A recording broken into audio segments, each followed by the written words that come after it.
Good evening, students. Today's class we will discuss about the topic your second chapter, that is unit and measurement. उसका हमारे पास एक topic है estimation of error. Last class में मैंने आप लोग को समझाया था कि भाई जब हम कोई भी एक्सपेरिमेंट करते हैं तो उस एक्सपेरिमेंट में हमारे पास बहुत सारे एरर आने के चांसेस हैं. मैंने लास्ट वीडियो में आप लोग को एरर के बारे में पूरा डिटेल में बताया था कि कौन कौन से किन किन कारणों से एरर क्रिएट हो सकता है और एरर को अब हम लोग करेंगे कि एरर को ठीक कैसे करें, है ना. तो मान अब हमारे पास दो टॉपिक आते हैं एरर को ठीक करने के, यानी कि एस्टिमेट करने के. तो एक जो हमारे पास टर्म है that term is known as absolute error और दूसरा आता है मीन एब्सोल्यूट एरर. तो इस क्लास के अंदर हम लोग एस्टिमेशन ऑफ एरर में दो टॉपिक पढ़ने जा रहे हैं. एक टॉपिक का नाम है एब्सोल्यूट एरर और दूसरे टॉपिक का नाम है मीन एब्सोल्यूट एरर. अब मैं आपको समझाता हूं कि भाई एब्सोल्यूट एरर होता क्या है. मान लीजिए कोई आपने एक्सपेरिमेंट किया, उस एक्सपेरिमेंट में आपके पास बहुत सारे ऑब्जर्वेशंस आपने लिए. A1 ऑब्जर्वेशन लिया, A2 ऑब्जर्वेशन लिया, A3 ऑब्जर्वेशन लिया, बहुत तरह के ऑब्जर्वेशंस आप लोगों ने लिए. अब आप देख रहे हैं कि वो जो ऑब्जर्वेशन आ रहे हैं आपके, वो ऑब्जर्वेशन कांस्टेंट नहीं है. कांस्टेंट का मतलब क्या होता है? फिक्स. जैसे लास्ट वीडियो में मैंने आप लोग को समझाया था कि अगर हम किसी लिक्विड का टेम्परेचर मेजर कर रहे हैं तो लिक्विड का टेम्परेचर मेजर करने के लिए हमारे पास दो कंडीशंस हो रही थी, दो चीजें आ रही थी. या तो लिक्विड का टेम्परेचर बढ़ रहा था, धीरे धीरे जब भी थर्मामीटर डाल रहे थे उसकी वैल्यू इंक्रीज हो रही थी, या उसकी वैल्यू डिक्रीज हो रही थी.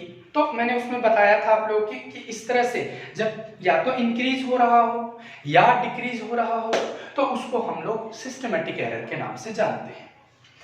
अब अलग अलग जब वैल्यूज आ रही हैं तो हमें पता कैसे होगा कि एक्चुअल वैल्यू है क्या. एक्चुअल वैल्यू बताने के लिए हमें देखो, एक्चुअल वैल्यू तो हमें पता ही नहीं है. एक्चुअल वैल्यू जो होती है उसको हम लोग ट्रू वैल्यू के नाम से जानते हैं. जैसे मैंने आप लोगों को कहा था कि मेरी बॉडी का टेम्परेचर या आपकी बॉडी का टेम्परेचर सपोज करो 37 डिग्री सेल्सियस है, ठीक है. तो 37 degree is a true value, actual value जो हमें पता है. लेकिन जब हम एक्सपेरिमेंट कर रहे होते हैं या कोई लिक्विड आपको दिया है, उसका टेम्परेचर आपको मेजर करना है, आपको टीचर ने दे दिया कि भाई इसका आप टेम्परेचर मेजर कीजिए. उन्होंने आपको ये नहीं बताया कि इसका टेम्परेचर इतना होना चाहिए. अब आप क्या करेंगे? थर्मामीटर से टेम्परेचर मेजर करना स्टार्ट कर देंगे. बार बार आप मेजर करेंगे, बार बार मेजर करेंगे, ठीक है. और आप देखेंगे कि उसकी वैल्यू अलग अलग आ रही है. हर कंडीशन में आपके पास अलग अलग वैल्यूज आ रही हैं. अब आप क्या करेंगे? अब सारी वैल्यूज तो टीचर के पास आप लेके जाएंगे नहीं. आप दिखाएंगे कि सर मेरे ये वैल्यूज आ रहे हैं, अब मैं इनको क्या करूं? This is not the actual value. Teacher कहेंगे why this is not the actual value. तो what you will say, sir और madam the value is varying. हर बार मेरी वैल्यू अलग आ रही है, तब मैं क्या करूं? तब आपको टीचर समझाएंगे कि अब आपको क्या करना है, उसमें आपको एक ट्रू वैल्यू निकालनी है. और ट्रू वैल्यू क्या होता है? ट्रू वैल्यू बेटा आपका एवरेज वैल्यू होता है. जब आपको किसी भी एक्सपेरिमेंट का रिजल्ट नहीं पता तब एवरेज वैल्यू ही आपकी ट्रू वैल्यू कहलाती है. क्लियर? नाउ ट्रू वैल्यू तो आपने निकाल दी कि average value is called true value. लेकिन एब्सोल्यूट एरर क्या है फिर?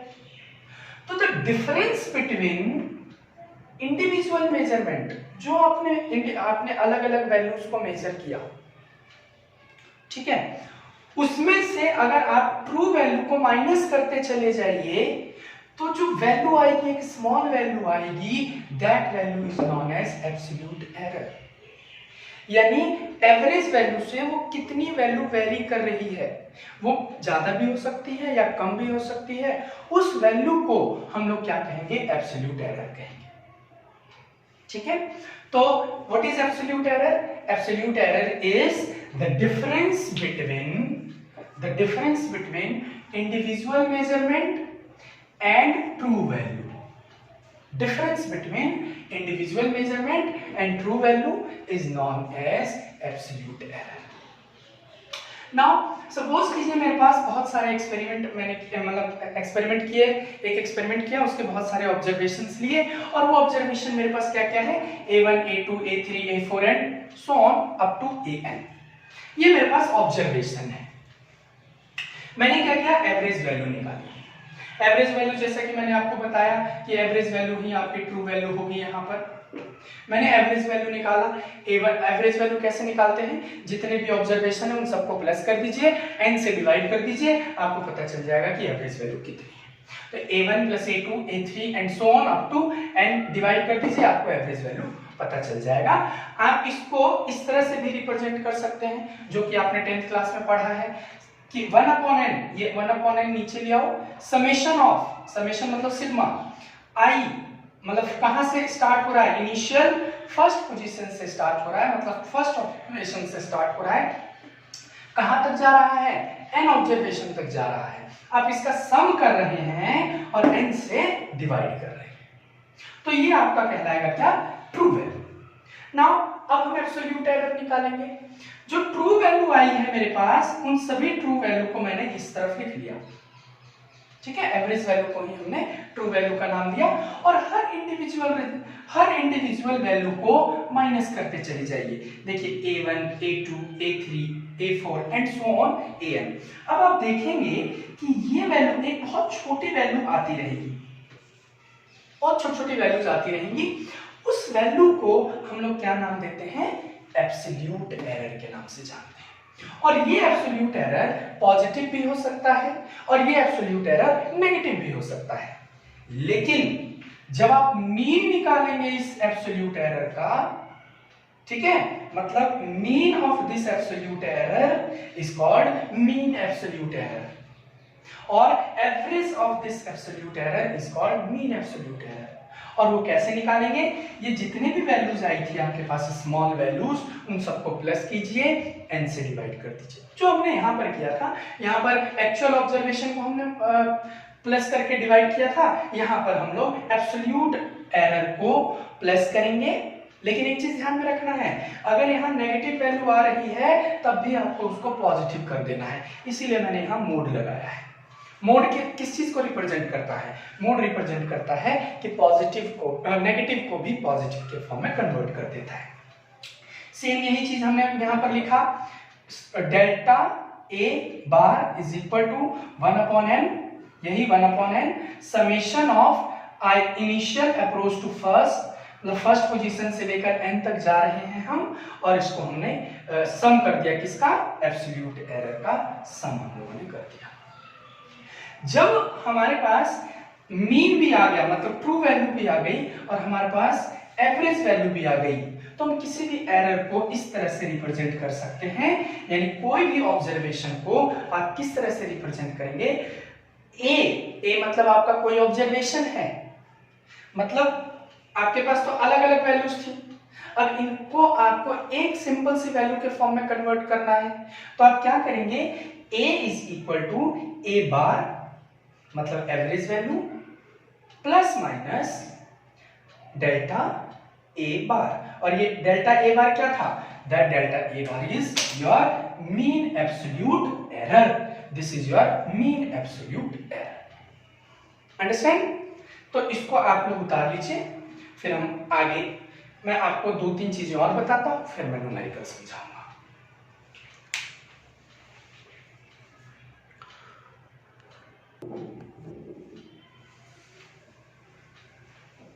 नेक्स्ट टॉपिक आता है आपका रिलेटिव एरर। रिलेटिव एरर का एक सिंपल सा फॉर्मूला है, relative error is equal to mean absolute error divided by true value और एवरेज वैल्यू। यानी जो आपके पास मीन एब्सोल्यूट एरर आया था उसको आप ट्रू वैल्यू से डिवाइड कर दीजिए, आपको पता चल जाएगा कि रिलेटिव एरर कितना है।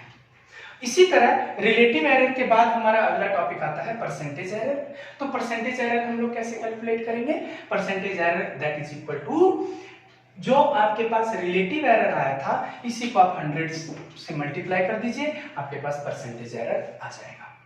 Clear? Okay, let me tell you numerical, जिसमें हम लोग सब चीज कैलकुलेट करने की कोशिश करेंगे, हर चीज कैलकुलेट करेंगे।